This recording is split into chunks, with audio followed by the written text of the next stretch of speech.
January of last year, Dave Thomas, founder and spokesperson of Wendy's hamburger fast food chain, died. He was 69 years old. You know, the average life expectancy in the United States is 77. Wendy's spokespersons, however, denied any relationship between the bacon double cheeseburgers, another fast food fare he hawked on television, and his earlier near-fatal heart attack or his earlier quadruple bypass operation. Every minute, an American clutches at their chest in terror and keels over dead from a heart attack. Strikes down 500,000 Americans every year. Heart disease has been the #1 cause of death for men and women in this country every single year for the last 7 decades. The #1 cause of death in these United States. And soon, thanks to the export of our diet around the world, sought to be the #1 cause of death in the world soon. Now contrast Dave Thomas with Jay Dinshaw, founder and spokesperson of the American Vegan Society. Just a tireless advocate for the animals, a true inspiration. But I never got to meet him because he died too, apparently of a heart attack. He was 66 years old. What? Died of a heart attack? How? Never ate a burger in his life. Raised vegetarian vegan for 40 years. Made me stop, gave me pause. Went, got my cholesterol checked, and wanted to head over to the medical library to see if there's anything new in the medical literature that could help me explain Jay's death. I mean, last time I checked, we were doing pretty good. I mean, was Jay's death just a fluke? So this talk is a product of that review. I started by looking at mortality rates, comparing the death rates of meat eaters to vegetarians to vegans. Vegans are vegetarians that strive to exclude all animal products from their diet, including eggs and dairy, most often for animal suffering concerns. Well, if you look back at the vegetarian literature, you'll see all sorts of kind of circumstantial evidence based on kind of indirect guesses as to how we as vegetarians were doing.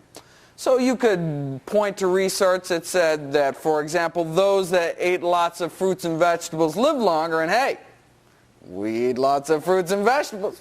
It's not actually the same thing as following real live vegetarians and vegans. I mean, what we'd like someone to do is take a few thousand of us, follow us out for a few years, and kind of see how we do. Now, one could make guesses as to what one might find if someone did something like that. Take, say, our cholesterol levels, for example. We've known for over 50 years that vegetarians have much lower cholesterol levels than meat eaters. Based on those levels, vegetarians should have maybe half the heart disease mortality that meat eaters do, and vegans should have practically none. Right? But is that true? Again, we really didn't know. But, I mean, sounds good to me. I mean, after all, cholesterol is the single biggest risk factor for heart disease, and hey, we've got the lowest cholesterol, right? It doesn't take a rocket scientist to kind of figure it all out. Unless, of course, there was some kind of adverse effect of vegetarianism somehow counterbalancing our low risk, but otherwise, we should be just cruising. Well, let's think of some of the other risk factors for heart disease. Cholesterol, we've got less cholesterol. Obesity, we've got less obesity. Diabetes, we've got less diabetes. Right? Hypertension, we've got less hypertension. We eat more soy, more fiber, more antioxidants, less animal protein, and hey, don't we have lower stroke rates and cancer rates too? We should just be kicking tush in the whole mortality department. So anyway, I got this email from FARM, the Farm Animal Reform Movement, an animal rights group in Washington, D.C., and they were compiling their annual table of American deaths for which the consumption of animal products represent a substantial contributing factor.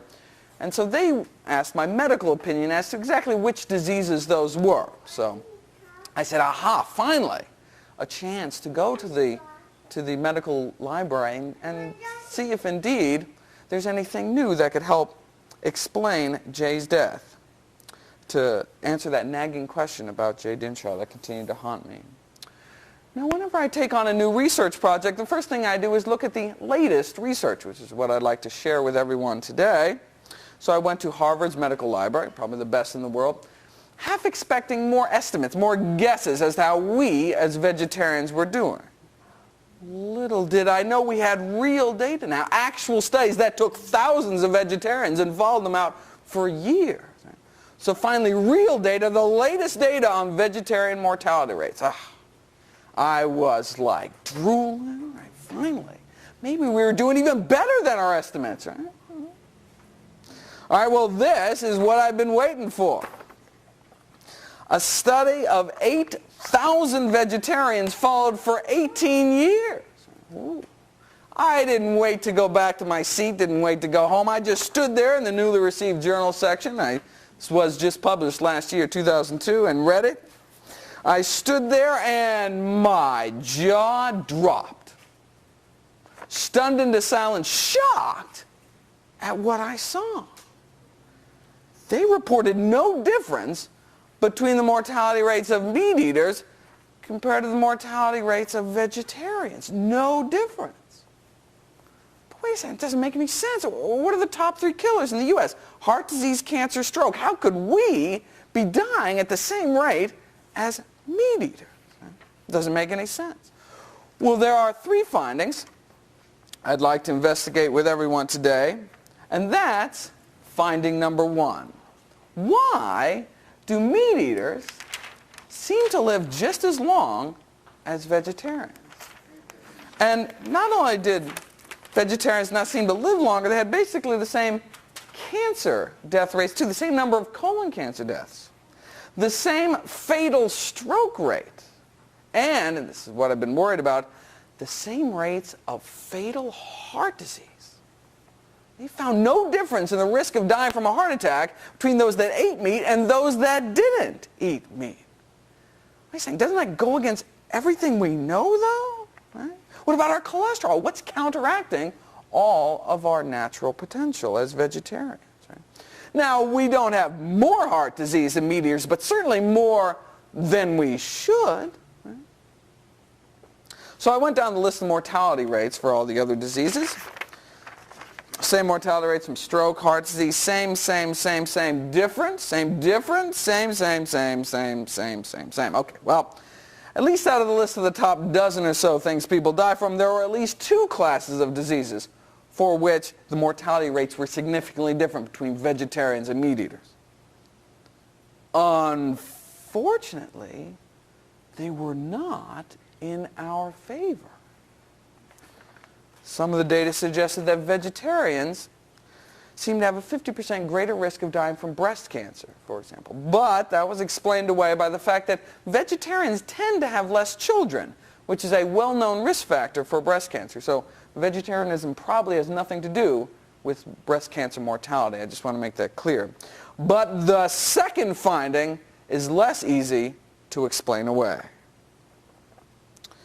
They found that vegetarians had over twice the risk of dying from degenerative brain diseases like Alzheimer's disease. What? First of all, the fact that the only 2 differences were more vegetarian deaths, that's upsetting in itself. But what's this about vegetarians having twice the risk of dying from mental and neurological disease? I mean, when I first saw this, I said, these have just got to be some kind of weird random flukes, right? Because it doesn't make any sense. Right? Well, this is the latest published results, but it actually takes like a year to go to publication. So this data is like years old by now. Every 5 years, all the experts on vegetarian nutrition get together and hold an international congress on vegetarian nutrition. And the last one was, just last year, April 2002. Hey. So is there anything new under the vegetarian sun? Yes, indeed. Preliminary results from a study released twice the size, 17,000 vegetarians. This so-called EPIC study out of Europe started in 1993, so we had been waiting almost 10 years for results to start trickling out. Well, last year, they trickled. Ready for the results? Once again, vegetarians had the same mortality rates as meat eaters, confirming the other study. Right? Okay, but what about this? What about the brain disease thing? I mean, that has just got to be some kind of weird fluke. Sadly, no. There was only one significant difference this time between the mortality rates of vegetarians and meat eaters, and that was that vegetarians had a 50% greater risk of dying from brain disorders.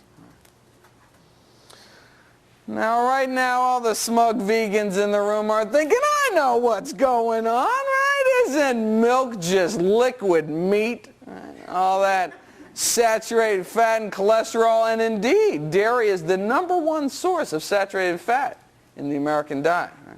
And aren't eggs like little cholesterol bombs? No wonder they're not doing so hot. Right? They're dragging down the average, right? Separate out the vegans, and then you'll see a little longevity, baby, you know? Well, unfortunately, neither of these two studies separated out the vegans. All right, so where can we turn? Well, this is the latest research, both published and unpublished. What about the best? Well, you know, the best research we have to date is probably this study, published in the American Journal of Clinical Nutrition, called Mortality in Vegetarians and Non-Vegetarians. And what these 12 researchers did was took all the biggest and best studies to date and kind of pooled all the data together. So they took a decade of mortality data from 28,000 vegetarians from Germany, the UK, and California, and found no survival advantage for vegetarians. What about vegans, though? We don't eat all that cheesy crap, and we have even lower cholesterol levels, right? Vegans didn't live any longer either. Same mortality rates as meat eaters. Wow, there must be something really working against vegans if we can die those kind of heart disease rates with such low cholesterol levels. Right? Now, this isn't the end-all, be-all. Though it had 28,000 vegetarians, it only had a few hundred vegans. This new EPIC study out of Europe has thousands of vegans who will soon become the best study on vegans in human history. Unfortunately, having seen some of the preliminary data and spoken to the principal investigators over there, there's no reason to suspect that the results will come out any different than what we see right here. And in fact, just last month, the results from the famous German Heidelberg study were released. 2,000 people followed for 21 years, and the vegetarians lived longer than the vegans. And those who ate meat on occasion outlasted them all. All right, before I go about exploring these findings, I would just like to throw up a third finding I'd like to investigate today, and throw up is right. Osteoporosis has reached epidemic levels in this country. 10 million Americans, particularly women, suffer from this disease. Now, if you compare the bone mineral density of vegetarians to meat eaters, it's about the same. Now, in some studies, the bone mineral density of vegans has not been as good, but you know, bone mineral density is only one indicator of bone health. What you also want to know is if someone's actually more likely to break something. So, hip fracture rate has been considered kind of like the gold standard in terms of an indicator for bone health. But since there's never been any studies on hip fracture rates in vegetarians, I don't think we can conclusively say much about vegetarian bone health. Again, we could estimate, right, based on bone mineral density, we're probably doing pretty good. But again, we didn't have any studies on hip fracture rates in vegetarians until now. Presented for the first time to the Congress last year in a study of thousands of California Seventh-day Adventists, vegetarians had over twice the hip fracture rate as meat eaters. So this is the third finding I'd like to investigate with everyone today. Let's start with this, the first finding about longevity, right? Now, this isn't to say we couldn't necessarily live longer, right? Remember our cholesterol levels, our blood pressure and all that. We have a tremendous potential for decreasing heart disease risk, but something is getting in our way. What is it about vegetarian and vegan diets that's increasing our risk of dying so much that it's counteracting kind of all of our natural benefits? Right? What is it? And just as importantly, can we change it? And the good news is, about time for some good news, and the good news is that yes, we think we know exactly what's going on, and yes, with but a few simple changes, not only will we reclaim all of our natural vegetarian advantages, but we may surpass our highest expectations. Turns out there are two major things about vegetarian diets, and we are going to nail both of them today. As an aside, though, I mean, just because we don't seem to live longer, even as we are now with no changes, just because vegetarians don't seem to live longer doesn't mean they're not healthier. I mean, vegetarians do have lower rates of obesity, high blood pressure, diabetes, colon cancer, heart disease, appendicitis, the list goes on and on. So it still makes sense to go vegetarian, even if just for health reasons alone. So it still makes sense to go vegetarian, even if just for health reasons alone. But, you'd think with all that, we'd have some kind of survival advantage, right? What is it about vegetarian and particularly vegan diets that's increasing our risk so much it's canceling out our potential? What are we lacking in our diets? What are we deficient in? Well, to begin our detective story quest, one might start thinking, well, what other risk factors are there besides, cholesterol, high blood pressure, diabetes, all that, because we're kicking tush in all those, right?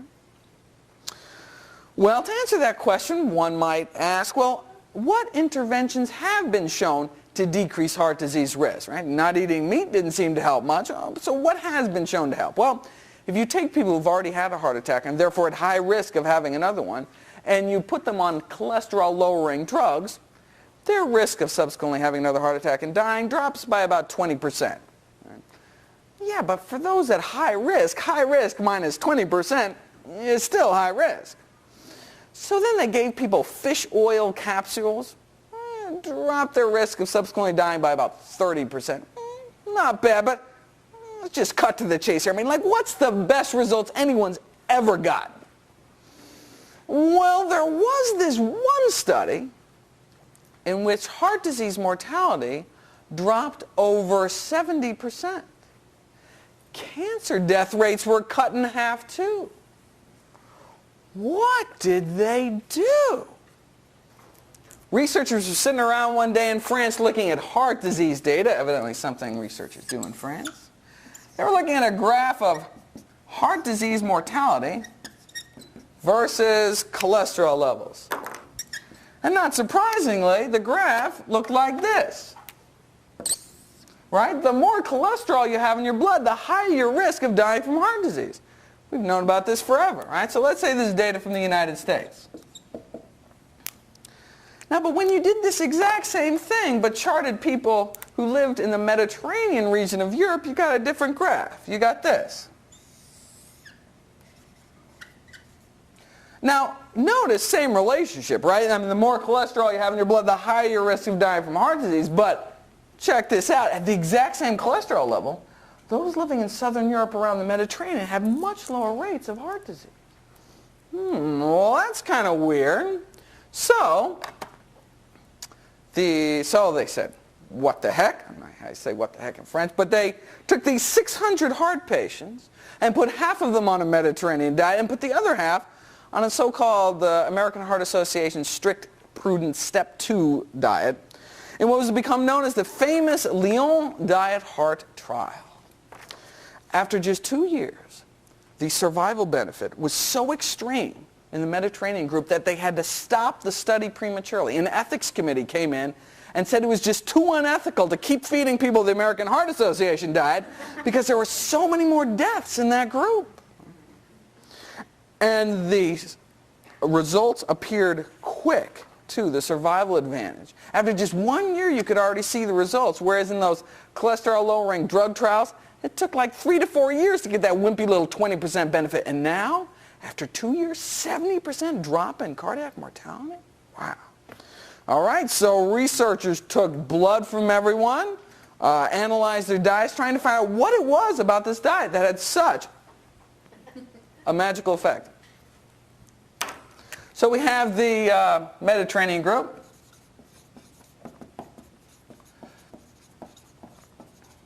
And the control group.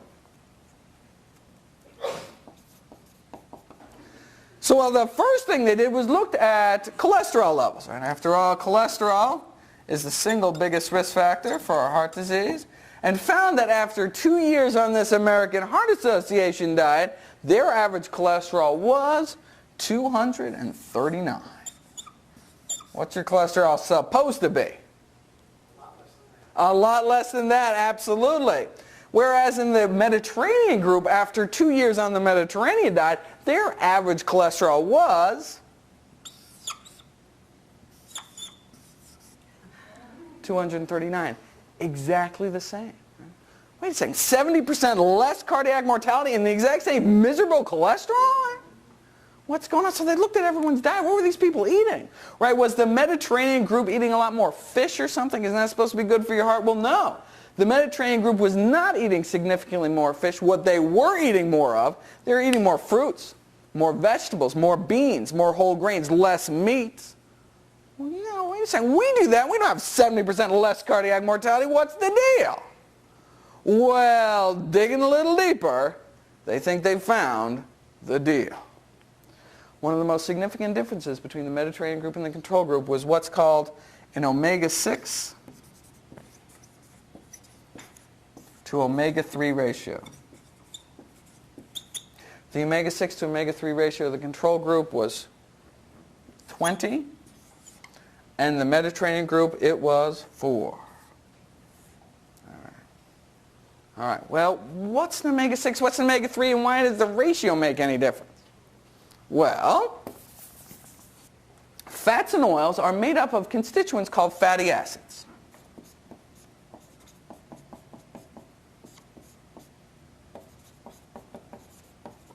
And you know there are 3 types of fatty acids. There are the so-called saturated fats. And you know the saturated fats are what's found, fats are solid at room temperature. So these are like lard, tallow, the butter fat, these are the animal fats. And also some of the tropical oils like coconut oil and palm kernel oil. And these are bad for you. Bad. And the second type of fatty acids are the so-called monounsaturated fats. And you know, monounsaturated fats are what's found in nuts, avocados, olive oil, and canola oil. And these are liquid at room temperature, kind of semi-solid in the fridge. You know how your olive oil gets a little semi-solid in the fridge. And then the third type are the so-called polyunsaturated fatty acids. These are liquid at both room temperature and in the fridge. And you know there are 2 types of polyunsaturated fatty acids, the so-called omega-3s and the omega-6s.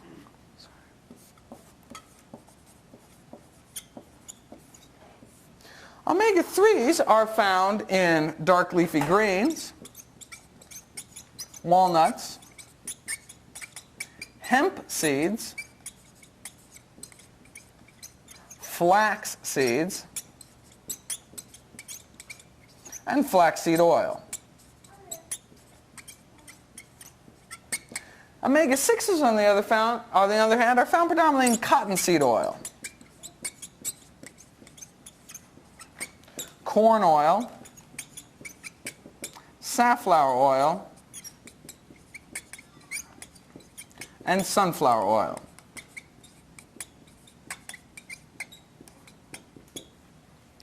Now, to understand why this ratio makes any difference, we must take a quick diversion into the making of a heart attack.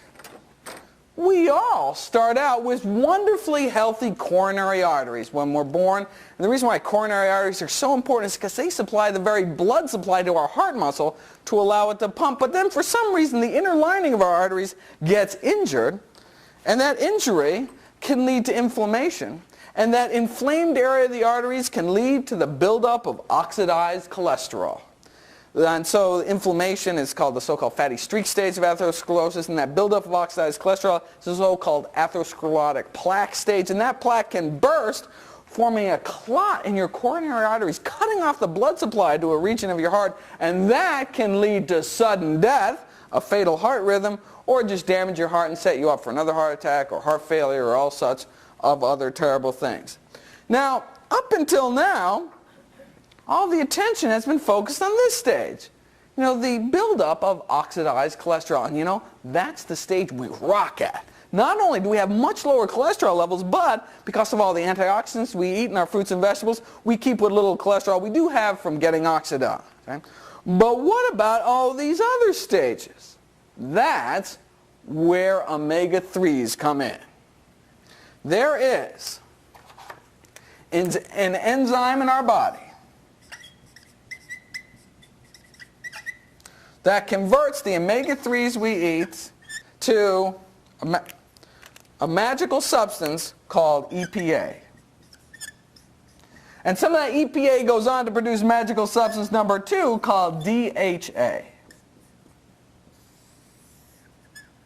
Monounsaturated fats are good for you. These are great. What's so great about these things? Well, they block the inflammation stage. They even block the clot formation stage. They even block this whole sudden death thing. No wonder they're so great. Omega-6s, on the other hand, use this exact same enzyme to produce a substance called AA. And you know, AA is not so great.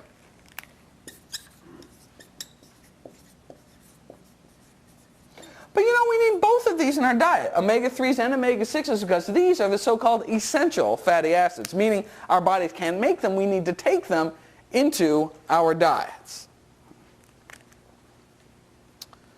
Now, up until 100 years ago, our bodies, we've been eating about roughly equal amounts of omega-3s and omega-6s. So we've had an omega-6 to omega-3 ratio of about 1 to 1, or 1, maybe 2 to 1, about equal amounts of omega-6s and omega-3s in our diet.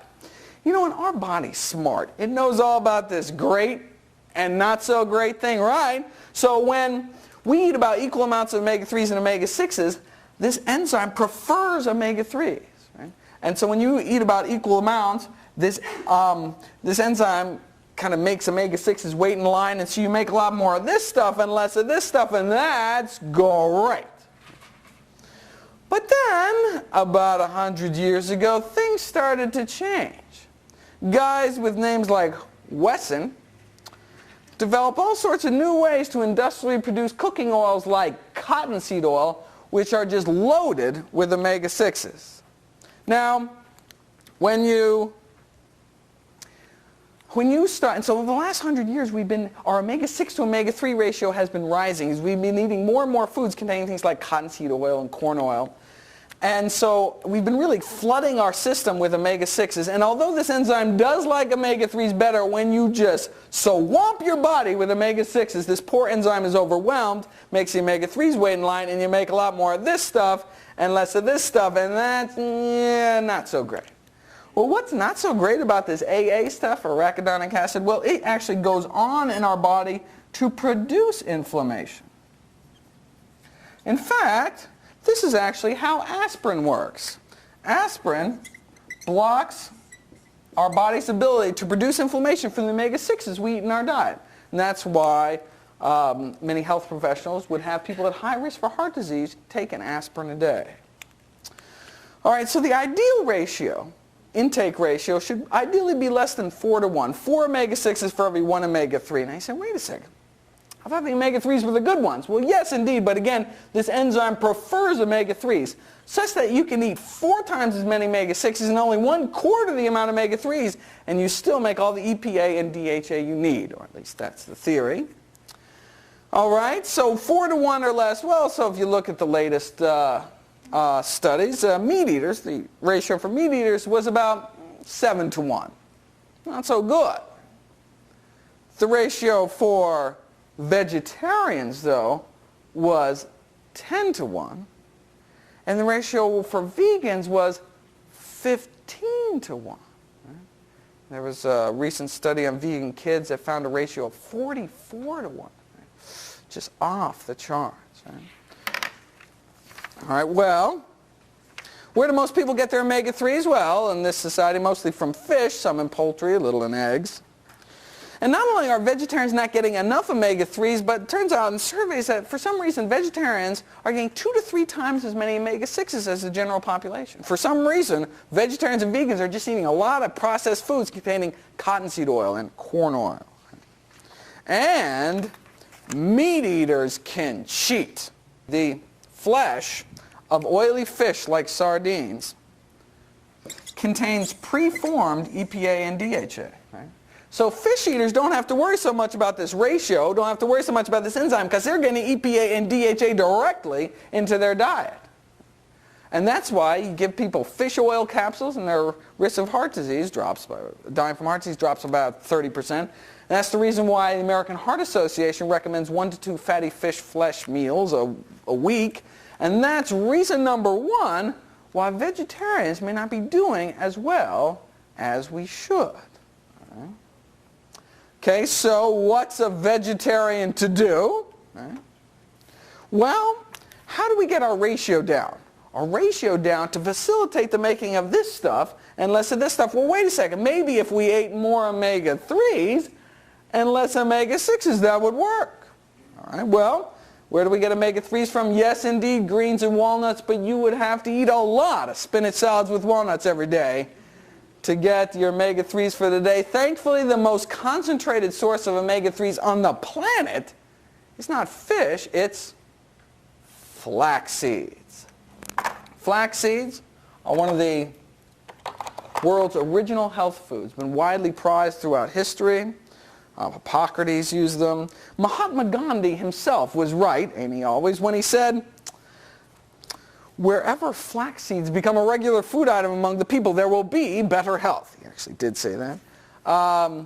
For more up-to-date reference, the alternative medicine guru, Dr. Andrew Weil, has stated that if you just make a single change to your diet, if you can just make one change to your diet, it should be to add flax seeds to your diet.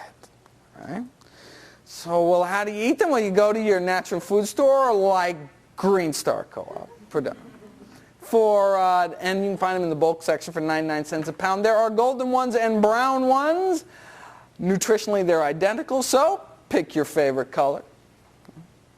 Flax seeds come in nature's finest packaging. They're hard, natural, whole, which keeps them fresh, such that you don't even have to refrigerate them. You can keep them on your kitchen counter in an airtight container for a year, and they do just fine. Unfortunately, nature's finest packaging is just a little too good, such that if you eat the whole seed, it just kind of comes out the other end, doesn't do you any good. So, you need to grind them up. So, spice grinder, coffee grinder, food processor, a good blender will do it. You can actually buy at Green Star Cooperative Market pre-ground flax seeds for $3 a pound, but a pound will last you for months. How much of this stuff do you actually have to eat? Recommendations keep changing. The NIH disagrees with the World Health Organization, disagrees with Europe, but I think the research points to everyone eating 1 to 2 tablespoons of ground flax seeds every day of your life until you die. And that's about equivalent to American Heart Association's 1 to 2 fatty fish flesh meals a week. Now, and once you do grind it, then you do have to put it in the refrigerator, but ground flax seeds last for months in the refrigerator, although it should not last for months because you're going to eat it every day. What do you do with this stuff? Well, it's ground flax seeds, a light nutty powder. You can do it. You can sprinkle it on your oatmeal or whatever you're eating throughout the day. You can bake with it. You can make muffins, breads, all sorts of things with it. My current favorite is smoothies, though. You take 2 tablespoons of flax seeds, grind them up, and then half a frozen banana, some frozen blueberries, and some nice organic soy milk. Oh, the flax seeds have this real binding quality such that you get these really thick, milkshakey smoothies. In fact, because of that binding quality, you can actually use ground flax seeds to replace eggs in baking. You take 1 tablespoon of ground flax seeds, mix it up with 3 tablespoons of water, and then you mix it up to it's all frothy, gooey, snotty, and that replaces 1 egg in baking. And that's actually the preferred egg replacer of my favorite vegan cookbook author, Joanne Stepanek, if I can give away all her secrets. Yes? They do not, and that's the amazing thing about ground flax seeds. You can bake them 350 degrees for an hour, and it doesn't hurt the omega-3 content at all, which is quite surprising. However, that's not the case with the flaxseed oil. And the reason I don't recommend the flaxseed oil is it's more expensive, goes rancid, it won't last even a few weeks in the fridge. It tastes kind of nasty, and you can't cook with it. You can't even heat it up for a few seconds because it destroys the omega-3s. But somehow, the way nature intended in the seed, you can grind the flax seeds up, bake them all you want. Doesn't hurt the omega-3s, but when you extract out the oil, the omega-3s are very unstable. So you have to use it in like a salad dressing or something uncooked. But the reason why I strongly recommend the ground flax seeds instead of the flaxseed oil is because you're missing out on all the other wonderful nutrients that are found in the flaxseed. Flax seeds are also a wonderful source of soluble fiber and boron, and these wonderful phytoestrogens called lignans, anti-tumor, anti-inflammatory, anti-cancer properties, just amazing things which you miss when you just take out the oil. Any way you cut it, flax seeds I think are really the best way to get your omega-3s, in many ways better than getting them from fish. To spite you for murdering them, fishies load up your body with toxic heavy metals like lead and mercury and DDT and PCBs. In fact, concerns over mental retardation and birth defects had led the FDA and the EPA to recommend that pregnant, breastfeeding women and small children limit their intake of fish in this country. Fish is a real food disaster from a food safety point of view. It can spread everything from hepatitis to cholera.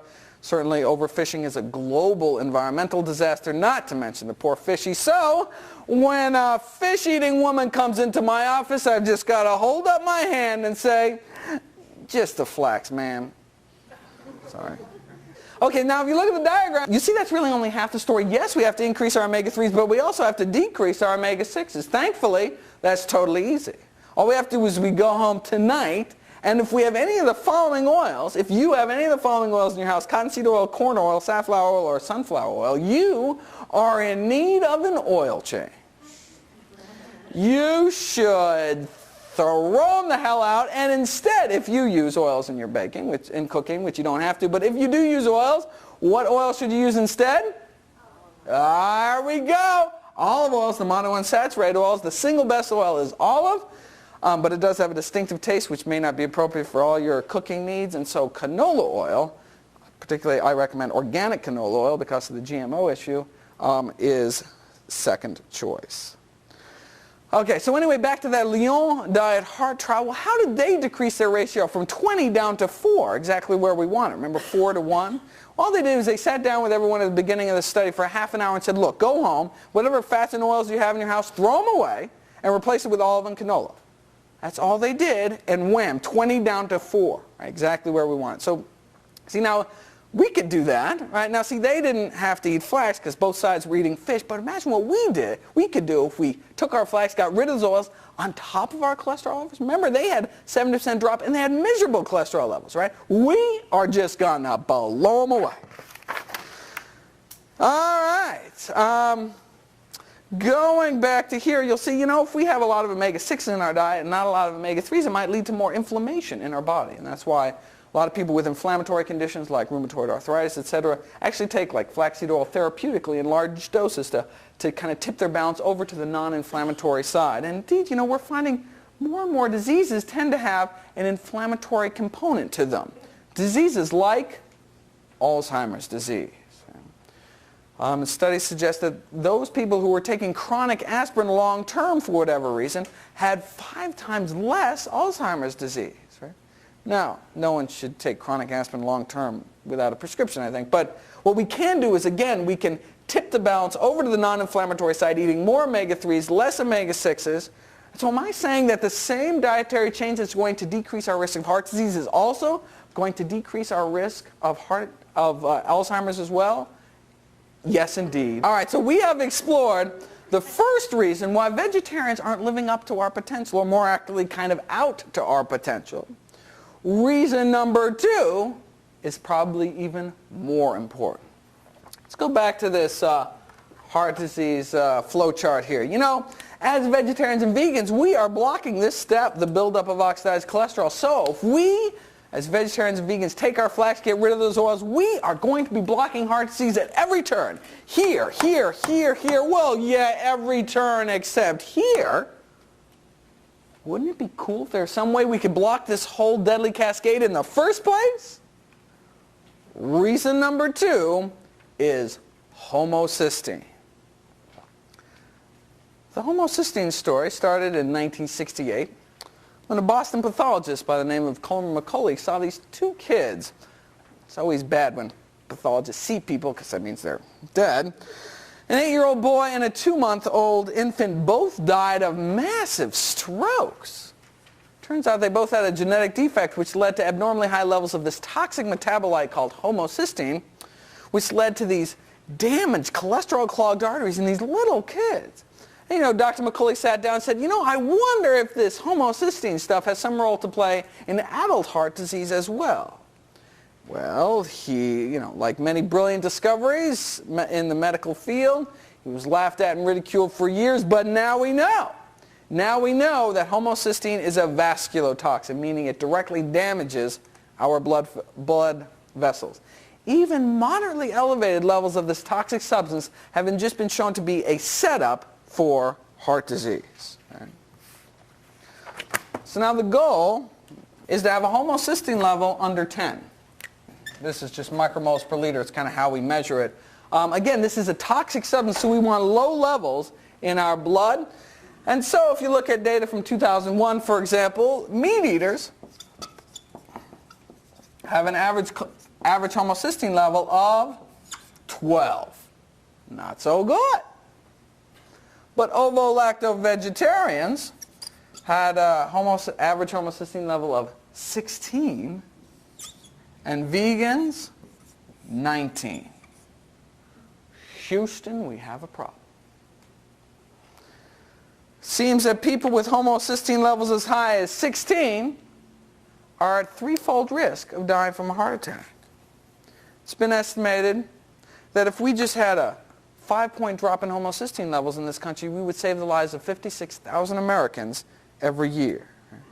And as bad as vegetarians have it, there seems to be an epidemic of this so-called hyperhomocysteinemia, or too much homocysteine in the blood of vegans. And it's not just a vasculotoxin, it's a neurotoxin as well. It kills brain cells. People with homocysteine levels over 14 are 4 times more likely to develop Alzheimer's disease. And so this homocysteine is where we think the bulk of the blunting of our heart disease benefit comes from. This homocysteine is also where we think that our increased rates of degenerative brain disease come from as well. Because of our dangerously high levels of homocysteine. And the same thing with heart disease. Yes, we have less oxidized cholesterol, but we have so much more of this initial entry that it's canceling out our benefits. All right? Homocysteine is not just a vasculotoxin and a neurotoxin, though. It's been linked to stroke risk, age-related hearing loss, birth defects, miscarriages, blood clots, cognitive decline, depression, the list goes on. And you know, this is data from 2001. We've got new data now. 2002, a new study came out. You know, meat eaters were stuck up at 12. Not so hot. Vegetarians, ovo-lacto-vegetarians, had an average homocysteine level of 17, though, and vegans, 27. Oof. All right. So, 2 questions, right? 1, why the heck are we so high? And 2, how the heck do we get rid of it? Well, Homocysteine is a natural byproduct of amino acid metabolism, meaning it builds up in every single person every single day on this earth, and our body has three ways by which it gets rid of this stuff, three pathways by which it neutralizes this toxic substance into less harmful substrates. Pathway number one involves a vitamin called vitamin B6. Pathway number two involves a dietary component called choline. And pathway 3 actually uses two vitamins. One's called folic acid or folate, and the other is called vitamin B12.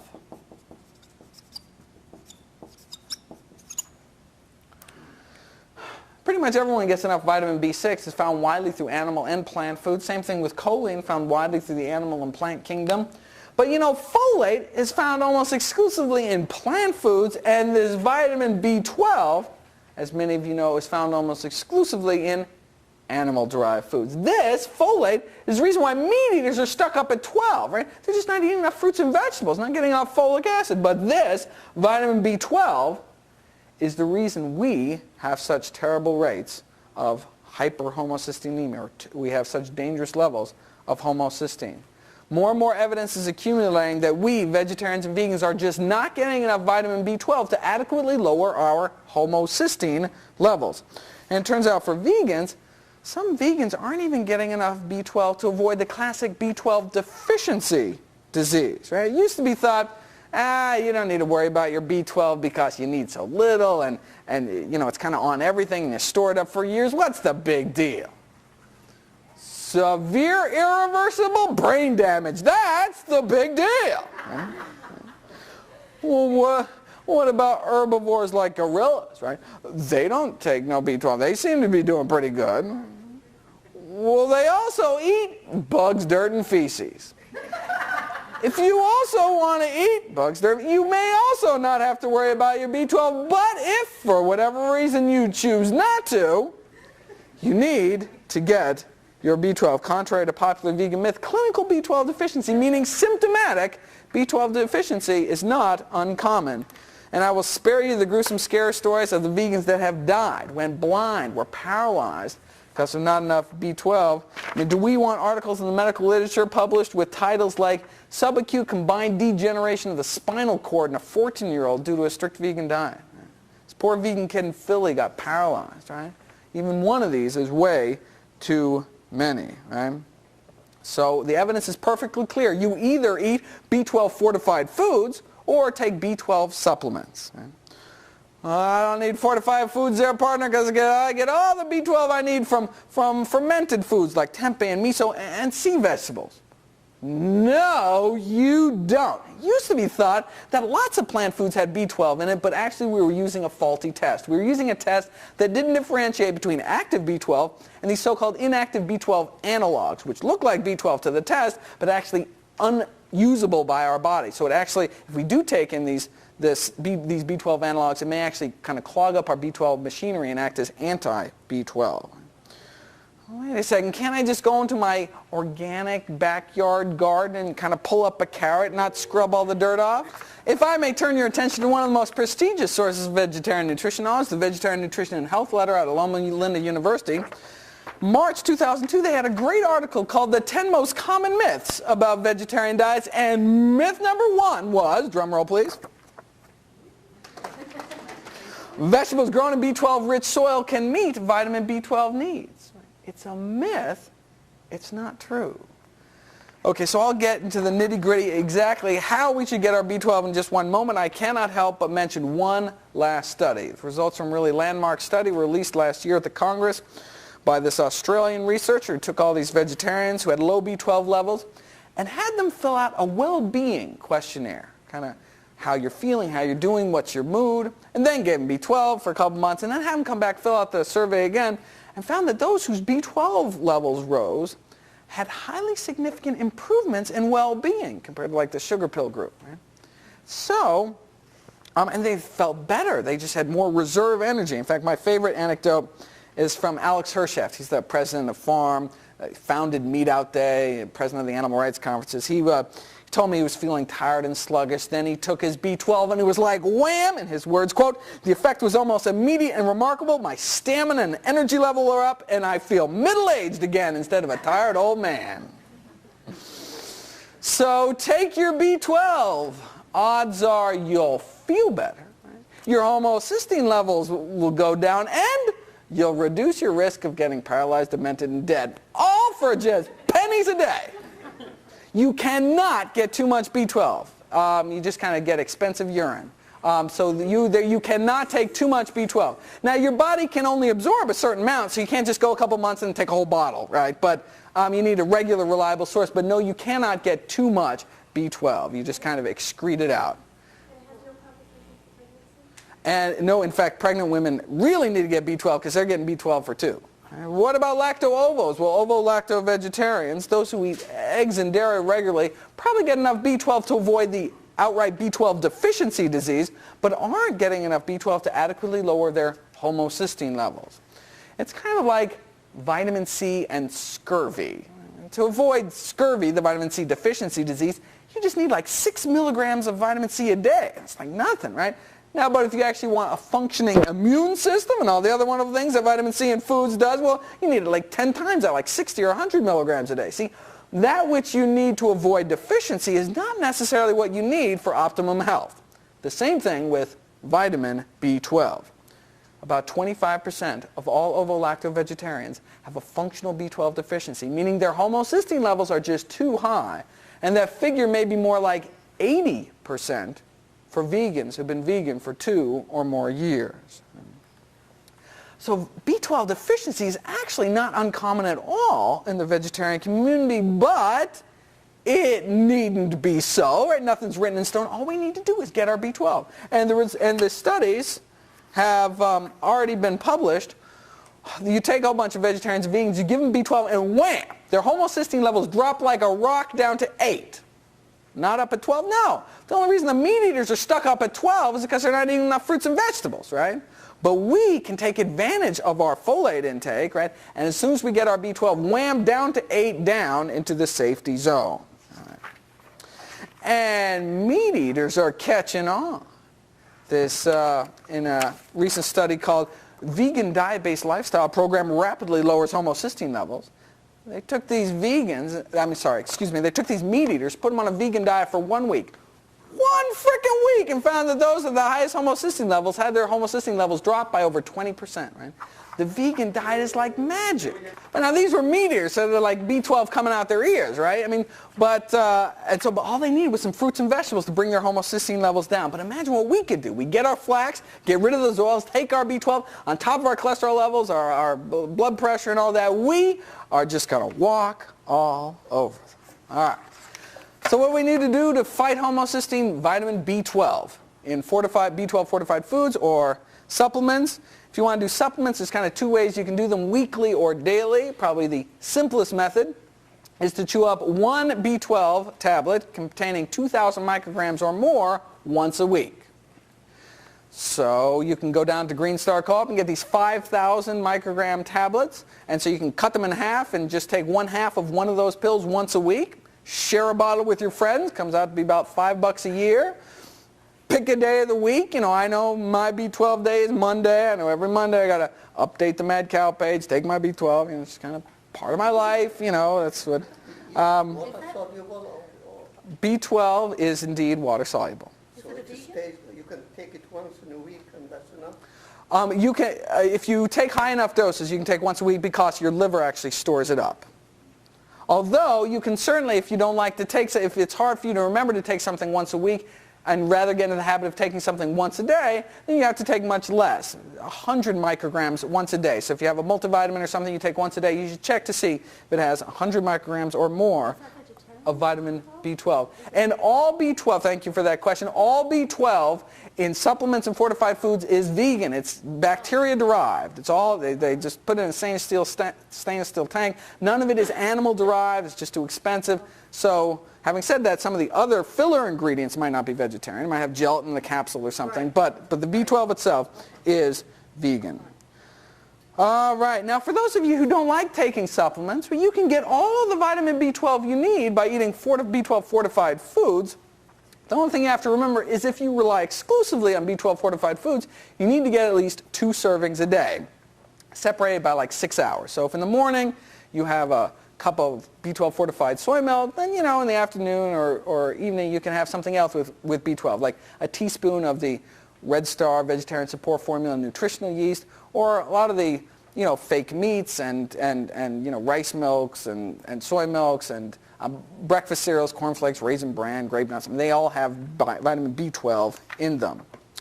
You just have to read your labels. What about ovo-lactose? How much B12 is in the eggs and dairy? Well, you would have to eat like 5 eggs a day or 3 glasses of milk. That's an awful lot of saturated fat and cholesterol.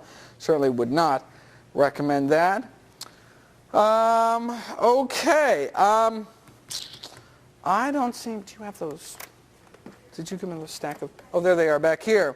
I don't seem to have time to cover some of the other things like osteoporosis or chromium, copper, iron, iodine, magnesium, riboflavin, selenium, or zinc. So I typed up all my cut-to-the-chase recommendations, and we will pass them out as we speak and run through them before I conclude and take questions. All right, that will be, as that's going around the room,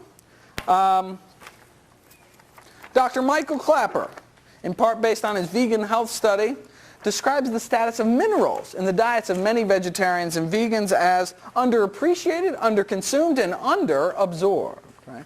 If you'd like to read what Dr. Klaper says about the mineral status, our mineral status, I encourage everyone to read this very important article, which is found online on the bottom of that. You'll see it on your handout when you get it. Or, of course, if you don't have internet access, you can use the library, although it's probably only open for about 2 minutes. We'll hear the ding. Or you can, of course, read it up here. I have its copy up here. All right, almost everyone have it. Let's start at the top here. Vitamin B12 and omega-3s, we talked about that. Fortunately, I didn't get to talk about all this juicy stuff about DHA. Suffice to say, if you are even contemplating getting pregnant or are diabetic, you should take 300 milligrams of DHA every day such that your baby gets it from months before, ideally months before conception throughout weaning.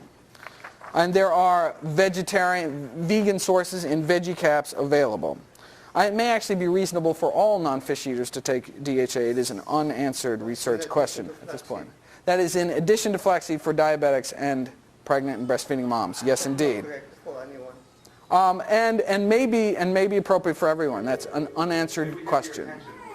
Next, everyone have the copy? Get your vitamin D. Major study published in the American Journal of Clinical Nutrition last summer found, quote, irrefutable evidence that vitamin D deficiency is a major unrecognized epidemic in the United States. Right? Wait a second, isn't it just a sunshine vitamin? Can't you go out and just get a little sunshine? Not in Ithaca, not during the winter. Unfortunately, during the months of January and February, the sun's rays at this latitude are at such an angle that no matter how long you sunbathe naked here in Ithaca during January and February, you are just not going to make enough vitamin D, so you need to get it into your diet. One can actually get an entire day's supply naturally in a few mushrooms. Shiitake mushrooms and chanterelle mushrooms actually have natural vitamin D in them, but you have to eat like a dozen mushrooms a day. Certainly there's a lot of vitamin D fortified foods like the soy milks and rice milks and other motherless milks out there, as well as fortified breakfast cereals may come in handy here. And if you're not pasty white or don't want to die of skin cancer, so correctly use sunscreen, or you're young or you're old, or if you own a cable modem or don't get outside for whatever reason, you may want to take vitamin D in your diet year-round and not just during the winter. Okay. And so for vitamin D, the current recommendation is 200 international units a day for up to age 50, 450 to 70, and over age 70, 600 international units, although all of those are probably going up. So probably everyone needs a minimum of 400 international units, although the Institute of Medicine hasn't ruled on that yet.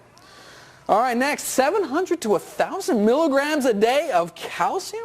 Wait a second. I thought we didn't eat all that calcium because we don't eat all that calcium-leaching animal protein, right?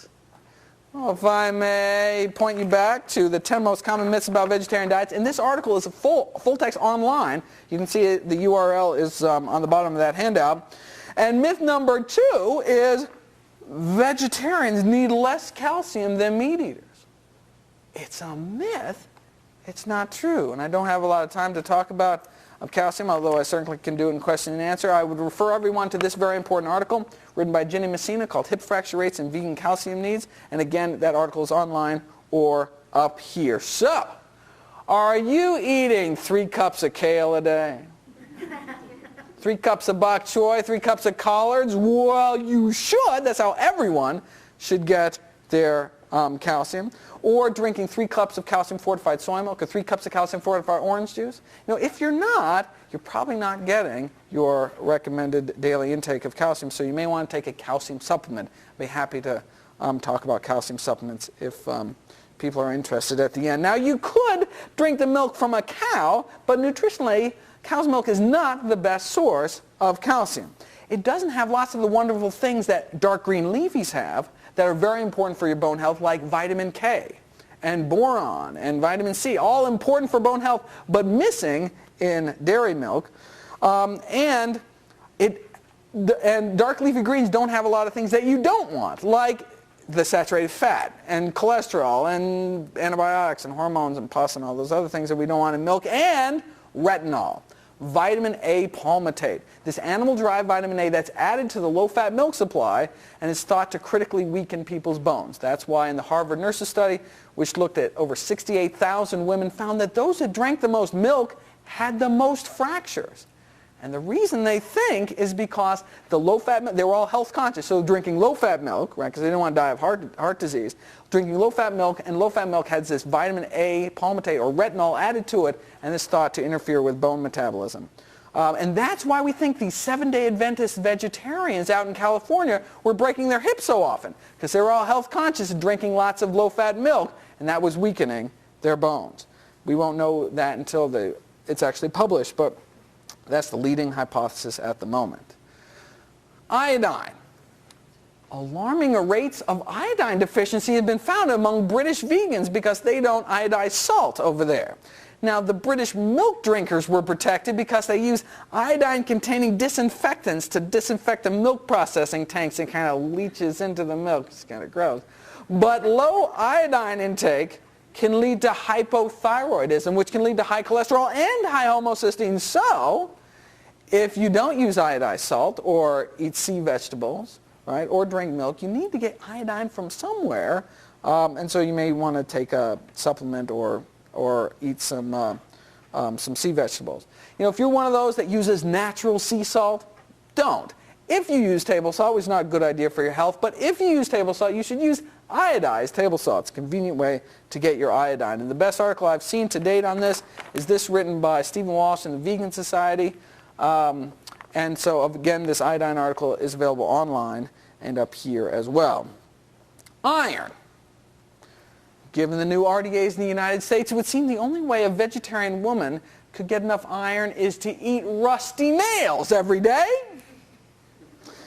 And indeed, 9 out of the 10 studies done on Western vegetarians have found that vegetarians are more likely to be iron depleted, have lower iron stores, but we don't seem to have higher rates of iron deficiency anemia, and that's really what we're worried about. But just because vegetarian women don't have higher rates of iron deficiency anemia than meat eaters doesn't mean a whole heck of a lot, because meat eaters have such crappy rates in the first place.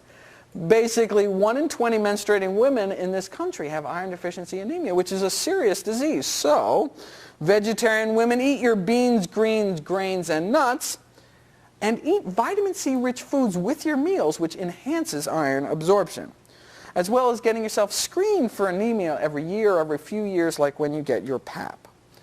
And men shouldn't do anything unless first being tested for an iron overload disease called hemochromatosis.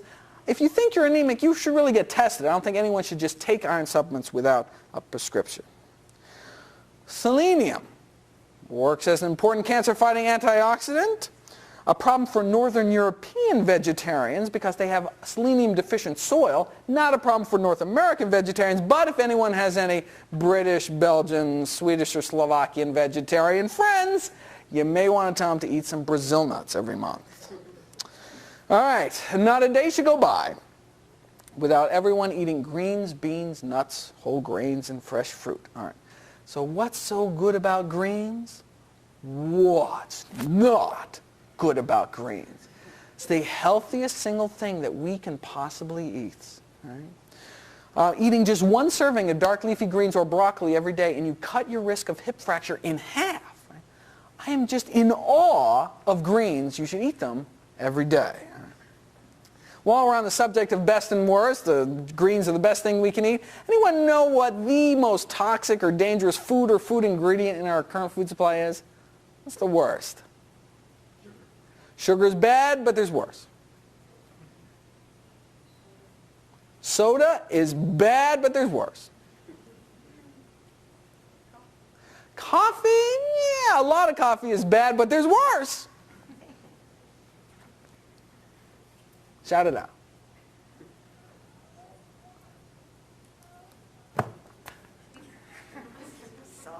Salt's not good, but there's worse.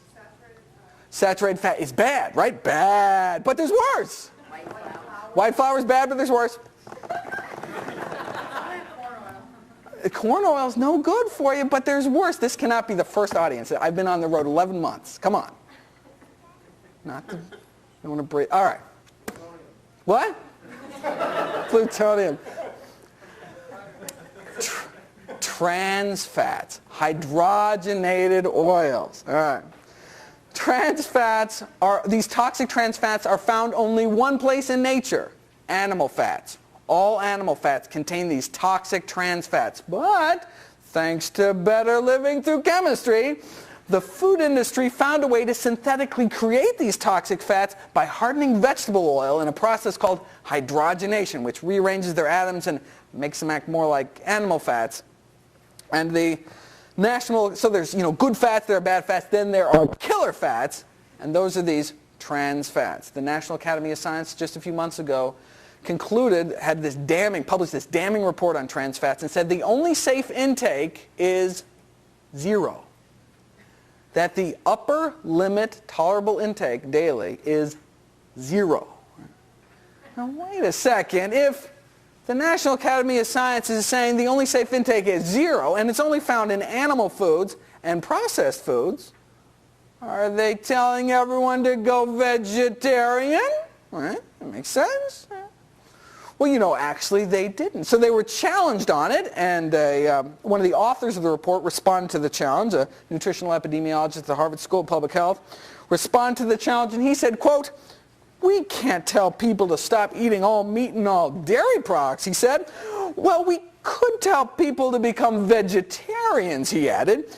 "If we were truly basing this only on science, we would, but it is a bit extreme." Isn't that amazing? Wouldn't want scientists to base anything on science, would we? Oh. I just had to get that out. All right. What's so good about beans? A study just came out. Those who ate legumes, beans, peas, or lentils 4 times a week or more had 20% less heart disease. Right. Beans are good for your heart. The more you eat, the more. Right. Those who ate nuts at least 5 times a week had half the mortality rates, half the cardiac mortality, those who ate 5 servings of nuts or more a week. And for those of you who are like, oh, I don't want to eat nuts because they're going to make me fat. Actually, there's an impressive body of research to suggest that those people who add nuts to their diet, if anything, actually lose weight. And we're not sure why, whether it satiates the appetite or actually causes you to excrete more fat in your feces. We're not sure why, but bottom line, nuts will not make you fat. You should eat them every day. All right.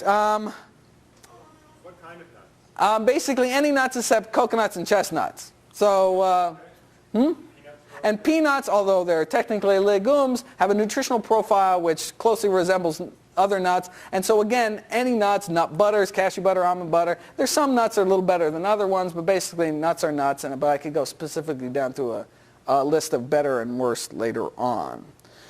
Next, studies also consistently show that even health-conscious vegetarians don't eat the recommended minimum number of servings of fruits and vegetables every day, which is, whoa, not bad, right? 5 a day. I heard 5 a day saying, 5 a day, that was a few months ago. But the front row knows, right? The National Cancer Institute just a few months upped it to 9 a day, minimum, right? 9. So you thought you weren't doing so good before, now you're really behind, right? And that's minimum. So 9 a day, 10 a day, 12 a day, as many fruits and vegetables as you can possibly stuff in your face. All right. Next, drink lots of water. No, seriously. Seventh-day Adventist study presented to Congress last year. Vegetarian or not, those that drank 5 glasses of water every day had half the cardiac mortality, half the fatal stroke rate. What? You don't eat meat, nothing happens. If you eat some nuts, drink some water, you have your mortality rates? Absolutely amazing, right? While we're on the subject, is there anything else I can just kind of down and dirty have your mortality rate? Well, in the German vegan study, for example, they found out that those who were, quote unquote, who, surprise, surprise, physically active, had half the mortality rates of those couch potatoes or computer potatoes or whatever the case may be. And maybe get your cholesterol checked. Who knows what your cholesterol is? Oh, everybody should know what their cholesterol is. The current recommendation is everyone starting at age 20 should get their cholesterol checked and get it rechecked every 5 years. And quit smoking. Cigarettes slice at least like 8 years off your life. All right, last but not least, Z is for zinc. I didn't mention anything specifically about zinc on there because once again, greens, beans, nuts, and whole grains to the rescue. Vegetarians, though, are prone to low-body zinc pools, however. Inadequate zinc intake can impair one's immunity, impair one's taste sensation, and impair one's appetite. Serious deficiency can lead to growth stunting or small testicles. No one's actually gone around and measured the size of vegetarian testicles, but there was a taste acuity study that found that vegetarians couldn't taste as well as meat eaters. Now, I've kissed a few, and I think vegetarians taste pretty good. But, no, indeed, we should think about zinc. And while I'm being risque, especially men, since we lose like 20% of our RDA for zinc in every seminal emission, that's a good half cup of nuts right there. So, I'm serious. Beans, particularly sprouted or fermented, like tempeh and miso. Nuts and seeds, again, dry roasted or sprouted, are good sources. And again, fortified breakfast cereals may come in handy here as well. All right. My final words. When I first learned about this stuff, my first thought was like, it just doesn't seem natural, right? All these pills and weird oils and stuff. I mean, like when human beings were evolving, they didn't take no calcium supplements, right? Well, then I looked at that. I mean, they certainly weren't getting it from milk. Prehistoric peoples got all the calcium they needed from eating wild plants like nettles, which are just loaded with calcium. It's estimated that prehistoric peoples got 2,000 milligrams of calcium every single day eating wild plants, right? That's 3 times what milk drinkers get in this country, right? But we just don't eat those kind of plants anymore because of the way we live in our modern world, right? And cavemans didn't have to take no flax, right? Well, again, that's because their ratio was 1-to-1. There's no such thing as trans fats, no such thing as cottonseed oil, right? And, interestingly, many of the wild plants have higher omega-3 contents than the cultivated ones. So, for example, purslane, the most common plant in the world, is dug up here as a weed, but everywhere else they eat it because it's so good for you, is one of the highest plant omega-3 contents in the world. But we don't eat weeds anymore. We eat iceberg lettuce, right? And they didn't have to take no vitamin D. That's because they lived and worked outside. That's because they could work outside because there wasn't a big hole in the ozone layer. There weren't these smog-ridden cities and all that, And they didn't have to take no B12. We used to be able to get all the B12 we needed from the water we drank, drinking out of a mountain stream or well water, But we don't get a lot of B12 anymore in our water because we chlorinate our water supply to kill off all the bacteria, right? So we don't get a lot of vitamin B12 in our water anymore. We don't get a lot of cholera either, right? So that's a good thing, right? But the bottom line is that we live in an unnatural world, which is compromising our health, compromising our vegetarian potential. But we can reclaim that potential with but a few simple changes and live a long life in optimum health. Thank you.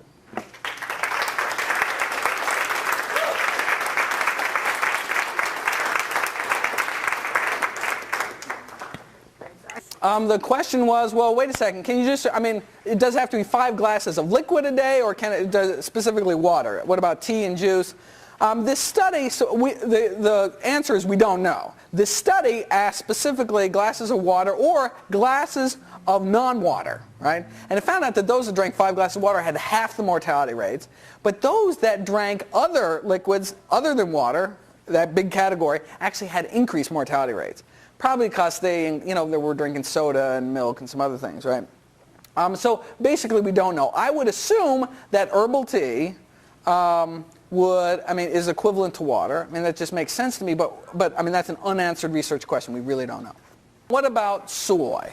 Soy has been eaten happily by entire civilizations for thousands of years. Soy is thought to reduce one's risk of heart disease, reduce one's risk of osteoporosis, and reduce one's risk of some of the reproductive cancers like breast cancer and prostate cancer, right? Now, there has been some kind of critical studies come out against soy. Most of them, however, are based on laboratory animal data. For example, there was this recent study that found that infant rats don't grow so well on soy milk or on soy formula. Yeah, but infant rats don't grow well on human breast milk either. So that means we shouldn't give babies breast milk. I mean, that's ridiculous, right? They're freaking rats, right?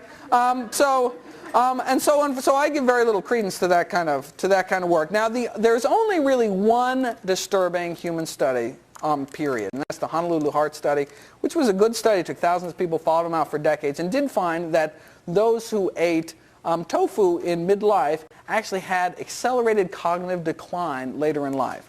So we're not talking Alzheimer's or dementia, but actually the people did like word puzzles and stuff as if they were 3 years older. So the 70-year-olds actually completed tests like they were 73 if they happened to eat tofu